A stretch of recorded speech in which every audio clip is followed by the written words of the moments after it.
嗨，这里是菜鸟老田，欢迎成为一名太空牛马。13号空间站，一款来自2003年的多人角色扮演游戏，也是一款十分写实又十分魔幻的混乱神作。问路的人可能会悄悄向你注射氰化物，实验体大猩猩可能会对你一顿胖揍，而你则因为安保系统无法逃离，你被轻易使用自制的爆炸物，你有可能会因为几秒延迟而处于爆炸中心。就算你是一个完全无所事事的清洁工，也可能因为突然刷出来的虫洞而被困在无尽的深空。我愿意在开头就给这款游戏无限个快乐药丸作为最终评分，但是我并不打算推荐你亲自去玩，因为这款游戏可能比有些观众年纪还大。我也不认为现在的玩家会有那么多时间去玩一轮大几个小时的沉浸式角色扮演，而且这是一款社区驱动型游戏，所以没有官方服务器。不过玩家数量确实比最近几款重量级正确大作游玩人数加起来还多。再次感谢自告奋勇老哥的帮助，让我加入了一个完全由爱发电的中国游戏服务器。同时感谢与我一起游玩这个游戏的船员们 ，You are truly wonderful。这是一条广告，但是完全免费。如果你看完这期视频对这款游戏产生了点兴趣，可以加入评论区置顶的 QQ 群了解更多。空间站需要更多新鲜血液，而你也需要朋友，不然你只能一个人在空间站里和一群猴子漫无目的的漂浮，这真的很凄凉。游戏目标十分简单，你就要扮演一名非常普通的空间站员工，然后祈祷你自己能够安全搭乘撤离飞船下班，就和你每天要做的事情差不多，跟太空地铁拼牛马人生。在大多数时间，你只能做你该做的事情。如果你是一名清洁工，那你就得清洁；如果你是一名科学家，那你就得科研；如果你是一名厨师，那你就得一边谋杀猴子，一边伺候这群要求极高的刁民。除此之外，我无法给你任何有用的建议，因为这游戏有着十分真实的化学系统和一个十分真实的编程蓝图，以及一个十分真实的服务器规则。如果你是从一个非洲军阀那里了解到这款游戏，别那样做，随意杀人是不会被允许的。即使是一个十分稀松平常的斗殴，都会被安保人员请到监狱，同时还不管饭。但是我十分乐意用一个十分流水账但是不需要思考的方式来让你理解这款真实系神作。一开始我完全无法掌握游戏的操作，因为在抽象的同时又很符合逻辑。如果你是一名十分普通的清洁工，那你就需要找到一个桶，从水箱里装满水，再把桶里的水倒入清洁车里，最后这是拖把，这样你就能用一个战时的拖把清洁这个太空站的地面。如果你想坐上座位，那你就需要用你的鼠标把角色拖上去。但是在最初的1个小时里，我完全不知道该怎么做，就造成了一个十分不必要的血案。我被自己的清洁车毒死在了厕所里，因为我不知道该怎么把物体拖到别的地方。但是我发现可以点击右下角的小人图标来选择攻击的部位，所以我就十分自然的用自己的双手殴打了自己的眼睛，直到把自己殴打致死。不过死亡并不是结束，而是一个开始。你可以让你的灵魂转身到天堂，一个没有玩家的地方，而我又不小心掉到了泳池里，但是我完全不知道该怎么爬上来。于是在下一把，我的朋友害怕再次发生这种不必要的惨案，所以亲自带我坐上了飞船前往空间站，并且把我塞到了一个基因仪器里面，发现了我又把自己分裂的良性基因看得多出来的技能，让我十分高兴。然后我就把自己拆到只剩下一个带着头的身体，能肢解自己实在是太炫酷了。于是我也选择了基因学家，一个十分简单的职业，你只需要高中学历，知道核酸序列的对应关系就可以轻松胜任。但是我们并不能直接用人类进行实验，因为对基因的操作会对实验体造成伤害。不过在遥远的未来，人类发明了猴子方块，只需要一点水就能获得一只鲜活的猴子，可以完美胜任实验体的工作。如果不幸发生事故，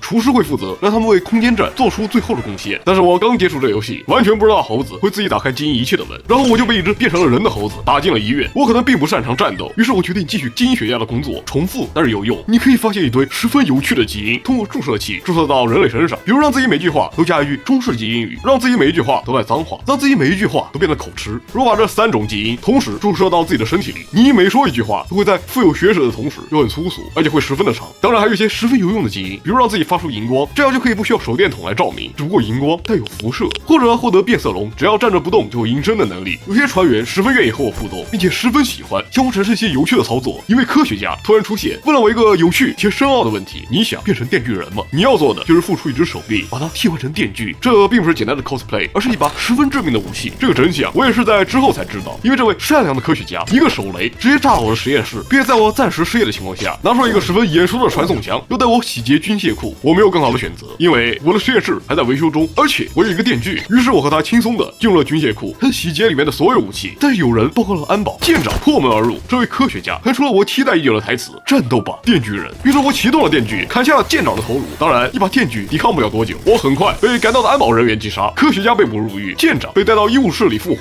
而我由于注射了变色龙基因，尸体不能移动，于是自动隐形，所以没人能发现我是尸体，更没人能把我复活。但由于我是新人，府主原谅了我的行为，并且十分慷慨的让我扮演了2次反派。一个目标是引爆空间站的辛迪加，有着强力的武器和有用的小工具，只不过由于我的蹩脚操作，先是被外星生物打成残血，之后又被人发现彻底杀死。另一个是可以拟态的百变怪，可以变成场景内的任何东西，但是只能近身肉搏，所以很快我就被船员发现，然后被清除，尸体被送去给异形生物学家研究。这些船员员对辛迪加深恶痛绝，于是取出了我的大脑，让我转生成了一个清洁赛博机器人为他们服务，并且要遵守机器人3大原则：要确认人员身份，要保护空间站财产，并且不能攻击人类。但是这些船员很快就会学会，任何规则都可能有漏洞。当时安保人员都下线了，有3名船员想要趁机洗劫空间站金库，其中一位要求我立刻打开金库大门，否则他会杀死其他2名玩家。但是我不在乎，于是他们决定暴力破门。而作为一名无害的清洁机器人，我在金库门口放上了清洁标志，开始了我的工作。这3位一移动就会因为地板潮湿而摔倒，而撬门的玩家也不知道防护的重要性，导致自己被强力电流电了一下。于是他们很快改变了战术，选择从顶部开门入侵。他们成功了，只不过我又恰好决定清理一下金库。事实证明，这是一种十分危险的行为，因为他们3位并没有发现金库里的氧气含量在不断降低，而我这台机器人不需要呼吸，并且需要继续我的工作。于是2位玩家就一直走在我重复清理的地板上，不断的摔倒。其中一位把自己摔成了重伤，生命垂危；另一位不知道该如何撬门，一直在反复的害死他们唯一的出口，直到氧气彻底耗尽，他们已经出现了呼吸困难的现象。其中一位经验丰富的玩家选择了逃离，剩下的2位倒霉蛋在等待自己生命的结束。但是奇迹出现了，有人恢复了氧气供应。我不想做得太过分，所以打开了第1道大门，给他们一些生存的希望。只不过我已经提前给第2道大门通上电流，导致前来救援的玩家又被电了一下。之后这位玩家一直在尝试开门，我也一直在尝试锁门。拉扯了一段时间后，我决定放过他们，于是终于打开了门，让他们拖着将死之人离开。但可惜的是，尝试救援的人又起了贪念，被我再次锁到了金库里，直到舰长过来查看，我才打开了门。里面的玩家由于知道上方的出入口，所以死里逃生。但是进去救人的舰长并没有那么幸运，我出门的时候顺手把他锁了进去。不久之后，有人在无线电里叫道：“有人死在金库里了。”而我知道那位就是我们可怜的舰长。这次愉快的经历让我渐入佳境，我选择了科学家，一个可以进入科研部所有部门的职业，主要工作是为了空间站发展科技，制作仪器，并且为仪器更换更高级的零件。我也可以做点别的事情，比如造点机甲，一个很像拼胶的工作。我们很快造出了4台机甲，来应对可能发生的太空海盗袭击。这时货舱里有人发出了呼救，有海盗入侵，于是我们的机甲发挥了作用。不过我忘记了一件很重要的事情，虽然我的机甲有巨大的钻头可以钻透墙壁，有巨大的液压钳可以暴力开门，而且可以把人压成碎片，但是我没给机甲装一个氧气舱。货舱的工作人员刚对我们说完海盗的位置，我队刚准备进行一场机甲对人类的不公平对决，结果这群海盗关闭了氧气供应，然后打开了防火墙，我们都死于缺氧。还好我们有专业震爆机甲，避免了团灭的命运，并且清理掉了其他海盗。我们这些受害者也被有惊无险的复活。我实在舍不得这台机甲，于是我带着氧气面罩和氧气瓶，冒着生命危险把它开到了安全地带。后面证明这相当有意义。我发现医疗部楼梯有问题，结果我看到了一个会自己移动的梯子。我开着机甲下去查看，一个手拿光剑的间谍要攻击我，但是他低估了一个巨型钻头的威力，都用钻头彻底贯穿。终于我们可以安全下班了，所有风险均已排除。于是我们所有人上了撤离飞船，但是我们其中一位科学家偷偷的带了一个大当量炸弹。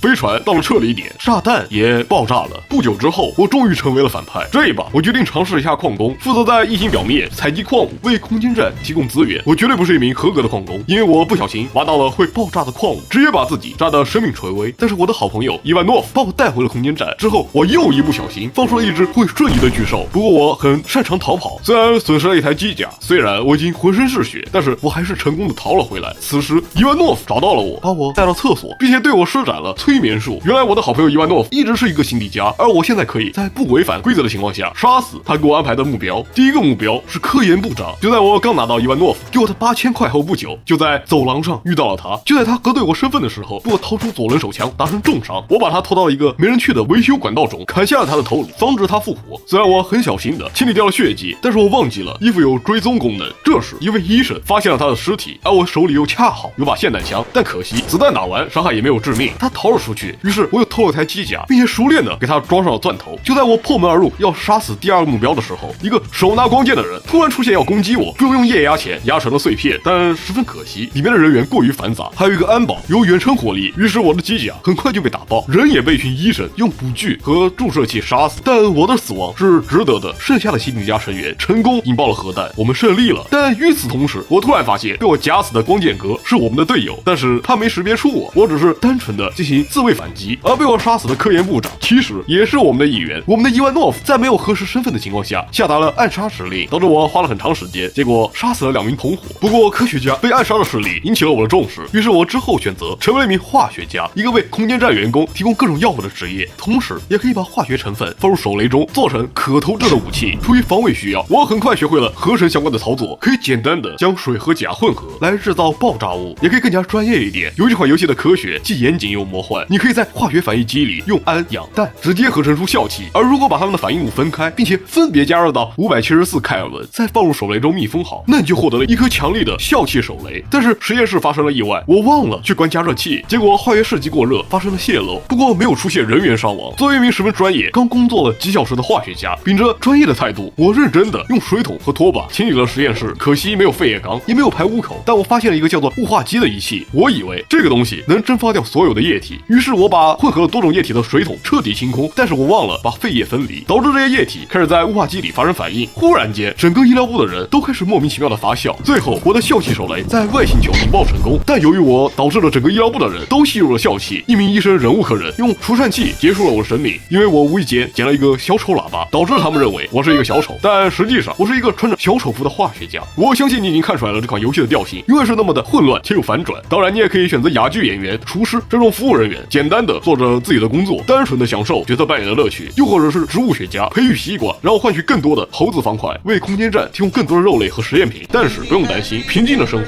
从来并且在未来都不是常态，因为这些船员总会在无聊的时候想出各种幺蛾子，比如一个叼着可燃物然后站在一堆可燃化学品上的史莱姆人，或者一个偷偷在维修管道里造出化学实验室准备复仇的科学家。但是我热爱混乱，因此我要再给这游戏无限个快乐药丸作为最终评分，神作中的神作。那么这一视频就到这里，更多内容还在制作中，喜欢的话记得点个订阅，让我们下次再见。